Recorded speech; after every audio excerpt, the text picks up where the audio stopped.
The morning sun poured through the wide glass windows of Willowbrook Diner, bathing the turquoise booths in golden light.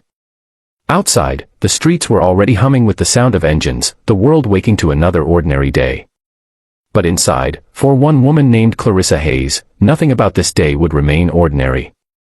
Because in just a few moments, an act of courage she never thought she had would draw a line between fear and kindness, judgment and compassion, and it would change her life forever. If you believe in the power of kindness, in the strength of standing up for what's right, and in giving people a second chance when the world only sees their flaws, then please take a moment to like this video, share it with your friends, subscribe to Kindness Corner, and leave a comment.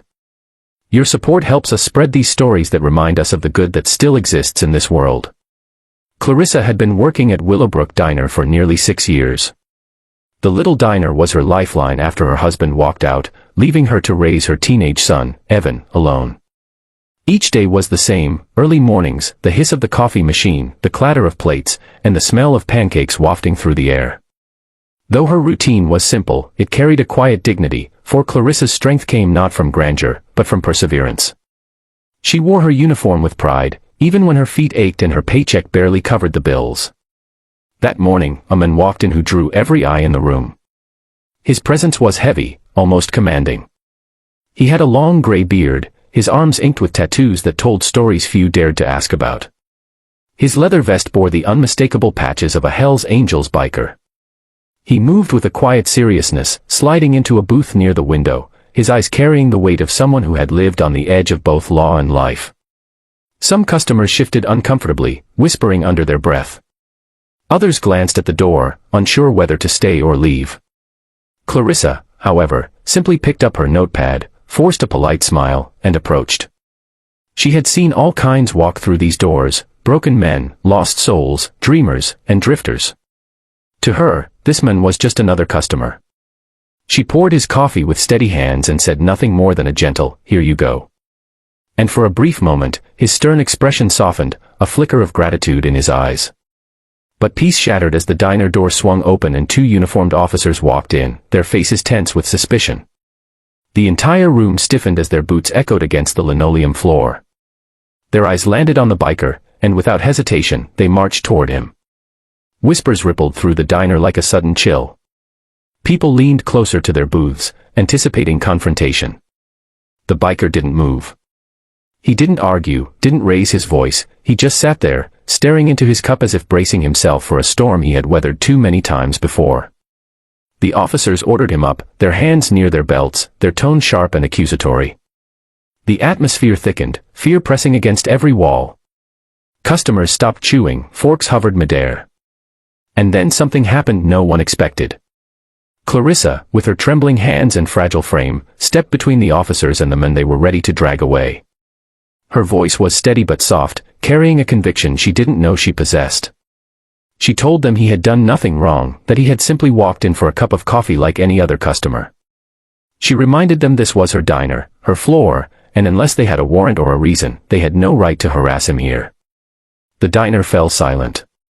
Shock flickered across the officers' faces, and murmurs rose from the booths.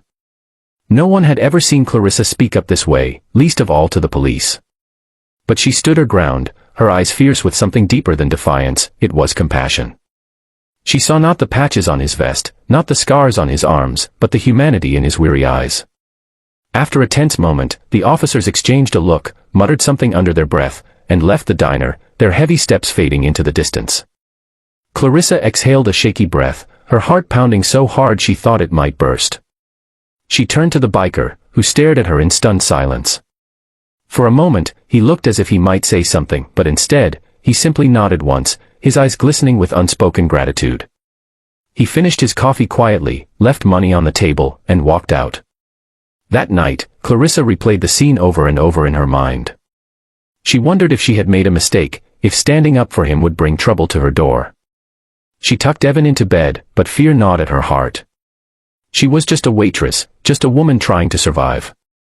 Yet something inside her whispered that what she had done was right, even if it left her vulnerable.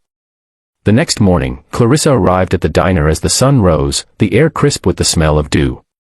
She opened the blinds, turned on the lights, and prepared for another day. But soon, a sound reached her ears, low, steady, and growing louder. The rumble of engines. Not one, not two, but dozens. She stepped outside, her hands trembling, and what she saw stole the breath from her lungs. Down the street, like a river of thunder, came a procession of motorcycles, shining chrome, roaring engines, leather vests gleaming in the sun. One after another, they pulled into the diner's parking lot until the entire place was surrounded. 200 bikers, their faces rough yet solemn, dismounted and stood in silence. Clarissa's heart raced as the men from yesterday stepped forward. He removed his sunglasses, revealing eyes that now carried warmth instead of weariness. He told her, in a voice both heavy and humble, that word of what she did had spread. She had stood up for him when no one else dared, and for that, his brothers had come, not to cause fear, but to show gratitude. The bikers filled the diner, every booth and counter seat occupied. But instead of chaos, there was laughter, gratitude, and the hum of fellowship. They ordered meals, tipped generously, and treated Clarissa with a respect that left her blinking back tears. Even Evan, shy and unsure at first, was welcomed with a playful ruffle of his hair and stories of roads traveled. The diner, once quiet and overlooked, now pulsed with life and protection. By the end of the day, Clarissa realized something profound. Acts of kindness, no matter how small, could ripple out farther than she ever imagined. She had defended one man because it was the right thing to do, but in return, an entire community of unlikely allies had risen to defend her. For the first time in years, she didn't feel alone. She felt seen.